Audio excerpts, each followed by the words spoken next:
Hi everyone, today we will be doing a brief discussion on the Saint Vincent and the Grenadines Building Guidelines 2008 of Section C. This is the general construction principles. We'll be focusing on site preparation. Before site preparation, a few process that the contractor have to go through, which they have to get all the architectural designs approved from planning. Then planning would give permission to commence the building process. And then the land and survey drawing of the site, it has to be obtained as well, along with identifying the boundary markers. Here with me, I have Alvin, our senior drafter, myself, Chantel, your social media strategist. So we will now go into the checklist for site preparation. So we currently have a project at Arnesville, and it's a residential renovation.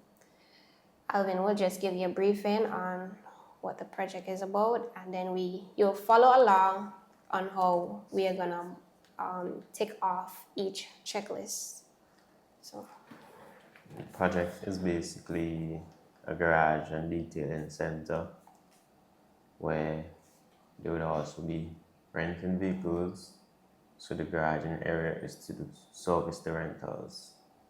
The first item on the checklist is to take note of general topography of the site and other physical condition that is likely to cause hazards. So did you identify any of those at the site at Arnesville? Well, no, the site was currently being used by General Hardware recently, so it is suitable and it meets the requirements necessary. Okay. Number 2, is there adequate natural provision for removal of stormwater? Can you first tell us what stormwater is and then proceed with the question? Stormwater is any water that comes off of the roof of the structure or building, and there is provision made to drain the water to a drain that is located not too far from the lot. Okay, so basically they're asking if there's a proper drainage system. Yes, so that you don't have water running into your neighbor's yard or onto the road, so that it could cause damage to the road. Okay, great. 3, is the area normal subject to land slippage? Is there any soil erosion or anything going on there? No, the land is pretty stable. It's not that steep a slope where you would have land slippage, and also there's retaining walls in place to stop that in the event. Okay, great. 4, will there be a need for the removal of large trees? If so, how do we go about doing that? Well, currently there are no trees on the site that need removal, but in the event that there was, you would contact the forestry department and let them handle it, as they are the professionals. They would know how to go about removing the tree from the site. Okay. 5, will construction endanger public utility services? At this moment, no. There are no power lines running across the lot that may be affected by the construction, and all the water pipes are located in a way that they would not be disturbed, basically. Okay, so they actually follow the guidelines. Basically. Number 6, are water, sewage disposal facility, and electricity available on the site? Well, since it was a site that was in use before, there is an existing septic tank. There is water pipes on site that had been recommissioned. Okay. Also, there's electricity that was also recommissioned. So yeah. All right. 7, is easy access to the site available? Yes, we know Yes, there is, because Everyone knows this is in proximity to chill spot and other properties that provide service. So yes, there's a there's secondary road yes. leading to the property. Number 8, is there evidence of termite infestation in the soil or trees?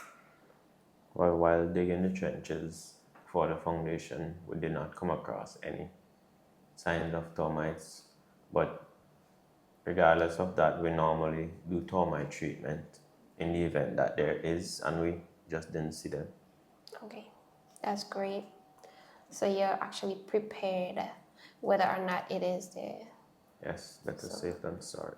Great. Number 9, how do you go about determining the depth of the foundation stratum? Well, in most cases, you would excavate until you meet suitable soil, meaning soil that could bear the weight of the foundation of the building that you are putting up. The more floors, the more suitable and sturdy the soil needs to be. Okay, so that it don't collapse. You can't be building on loose soil because we know what would happen. So it has to be a sturdy foundation. Number 10, how do you determine the height of the water table if appropriate? Well, while digging the foundation trenches, if you come across water that takes a long time to drain, that is normally an indication that you are at the level of the water table, basically.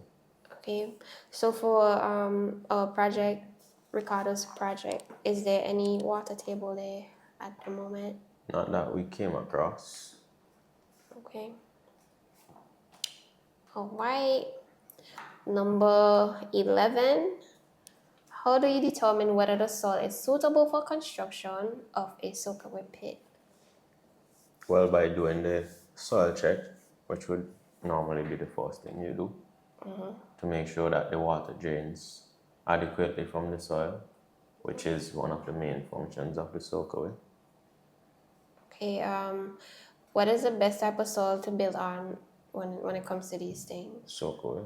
Normally, it would be loamy soil because it doesn't retain the water too much, and also the water doesn't drain too quickly. So it is just in between. Balance. Okay. And number 12, select a suitable area for the stockpile aggregates. Normally, you would pick an area on the site that too much traffic wouldn't be. Like, it's not an area where you would be doing work, basically. It's an area out of the work zone. But an area that's not too far where the workers have to go. Okay, so for Ricardo's project, where they